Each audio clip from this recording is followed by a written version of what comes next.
അപ്പോൾ നമ്മൾ Russia Ukraine ആ യുദ്ധം അങ്ങനെ നീണ്ടു പോവാണ്. എന്താണ് ഒറ്റ ആഴ്ച കൊണ്ട് തീരും എന്ന് വിചാരിച്ച യുദ്ധമാണ്. അതിപ്പോൾ എത്ര നാളെ വർഷം 2-3 അങ്ങനെയൊക്കെ ശക്തം മുന്നോട്ട് പോവാണ്. അപ്പോൾ അതിൽ അസ്വസ്ഥത പ്രകടിപ്പിക്കുകയാണ് US president Donald Trump. Russian president Vladimir പുടിനുമായി ഉടൻ സംസാരിക്കുമെന്നും ട്രംപ് വ്യക്തമാക്കി. അമേരിക്കയിലെ ന്യൂജേഴ്സിയിൽ നിന്ന് മധു കൊട്ടാരക്കരയാണ് ചേരുന്നത്. മധു, ഗുഡ് ഈവനിങ്. അലാസ്ക കൂടിക്കാഴ്ച അത് കൃത്യമായി ഒന്നും സംഭവിച്ചില്ല. അതിനുശേഷം വീണ്ടും ഒരു കൂടിക്കാഴ്ചയ്ക്ക് സാധ്യതയുണ്ടെന്ന് പറഞ്ഞു. കഴിഞ്ഞ ദിവസം ദിമിത്രി പെസ്കോവ് പറഞ്ഞിരുന്നു 2 പ്രസിഡന്റുമാരും ആഗ്രഹിക്കുന്നുണ്ടെങ്കിൽ അത്തരത്തിലൊരു കൂടിക്കാഴ്ചയ്ക്കൊരു സാധ്യതയുണ്ട്. അപ്പോൾ സന്നദ്ധത പ്രകടിപ്പിക്കുന്നുണ്ട്. ഇതിലൊരു സൊല്യൂഷൻ അല്ലെങ്കിൽ പരിഹാരം എവിടെയാണ്? Good morning Christina, Hashmi. ചൈനയിൽ നിന്ന് മടങ്ങും മുമ്പ് വ്ളാദിമിർ പുടിൻ തന്നെ പറഞ്ഞതാണ് US പ്രസിഡന്റ് ഡൊണാൾഡ് ട്രംപുമായിട്ടുള്ള അലാസ്ക ചർച്ചയ്ക്ക് ശേഷം ടണലിന്റെ അറ്റത്ത് ഒരു വെളിച്ചം കാണുമെന്നൊക്കെയാണ് പറഞ്ഞത്. പക്ഷെ ഒരു വശത്ത് അദ്ദേഹം യുദ്ധം കടുപ്പിക്കുകയാണ് യുക്രൈനെതിരെ. ഇന്ന് ന്യൂയോർക്കിൽ US ഓപ്പൺ നടക്കുകയാണ്.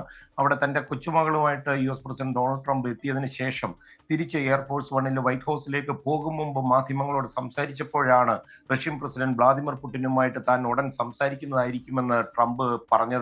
യുക്രൈൻ യുദ്ധവുമായി ബന്ധപ്പെട്ടുള്ള കാര്യങ്ങളിൽ തനിക്കുള്ള അതൃപ്തിയൊക്കെ ഈ മറുപടിയിൽ ട്രംപ് പ്രകടിപ്പിക്കുന്നുണ്ടായിരുന്നു.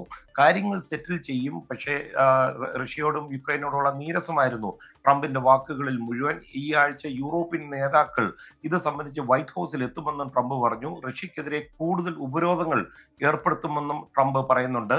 ഒരു വശത്ത് ഈ യുക്രൈൻ യുദ്ധം അവസാനിപ്പിക്കുവാൻ ചർച്ചകളൊക്കെ നടക്കുമ്പോൾ മറുവശത്ത് റഷ്യ ഇങ്ങനെ ഈ യുദ്ധം കടുപ്പിക്കുന്നതിനുള്ള രോഷം ട്രംപ് ഈ മാധ്യമപ്രവർത്തകരോട് വ്യക്തമാക്കുകയും ചെയ്തിട്ടുണ്ട്. റഷ്യക്കെതിരെയും പുടിനെതിരെയും നടപടികൾക്ക് എന്തിനും മടിക്കുന്നുവെന്ന് ചോദിച്ചപ്പോൾ റഷ്യക്കെതിരെയുള്ള നടപടികളുടെ ഭാഗമായിട്ടാണ് ഇന്ത്യക്കെതിരെയുള്ള തീരുവ വർദ്ധിപ്പിച്ചതെന്നാണ് ട്രംപ് അല്പമണിക്കൂർ മുമ്പ് പറഞ്ഞത്. മാത്രമല്ല, ആ ചോദ്യം ഡൊണാൾഡ് ട്രംപിന് അത്ര ഇഷ്ടപ്പെട്ടതുമില്ല. നിങ്ങൾക്ക് എങ്ങനെ ഇങ്ങനെയൊക്കെയുള്ള ചോദ്യം ചോദിക്കാൻ തോന്നുന്നു? ചൈന പോലെ റഷ്യ എണ്ണ വാങ്ങുന്ന രാജ്യമാണ് ഇന്ത്യ എന്നാണ് ട്രംപ് മറുപടിയായി പറഞ്ഞത്. റഷ്യക്ക് കോടിക്കണക്കിന് ഡോളർ ഇന്ത്യയിൽ നിന്ന് ലഭിക്കുന്നു.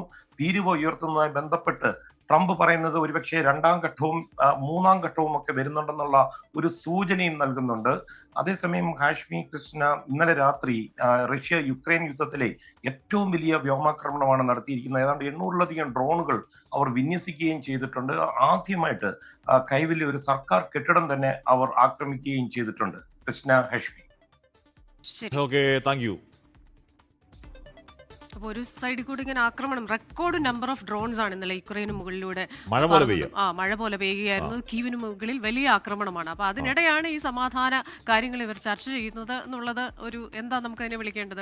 ട്രംപിന് സമാധാന നൊബേൽ കിട്ടാൻ വേണ്ടി ആഗ്രഹമുണ്ട് പുള്ളി. അപ്പോൾ അതിനുവേണ്ടി ആഞ്ഞു പിടിക്കുന്നുണ്ട്. പക്ഷെ അത് അങ്ങോട്ടും ഇങ്ങോട്ടും വഴങ്ങുന്നൊന്നുമില്ല. രണ്ടും കണക്കാണ്, പുട്ടിനും കണക്കാണ്, സെലൻസ്കിയും കണക്കാണ്. അപ്പോൾ എന്ന് പറഞ്ഞാൽ അമ്പിനും വില്ലിനും എടുക്കത്തില്ല. അപ്പോൾ അതിനിടെ ട്രംപ് ഇടയ്ക്ക് എന്ത് ചെയ്തു കൂട്ടും എന്ന് നമുക്ക് കാത്തിരുന്നാണ്.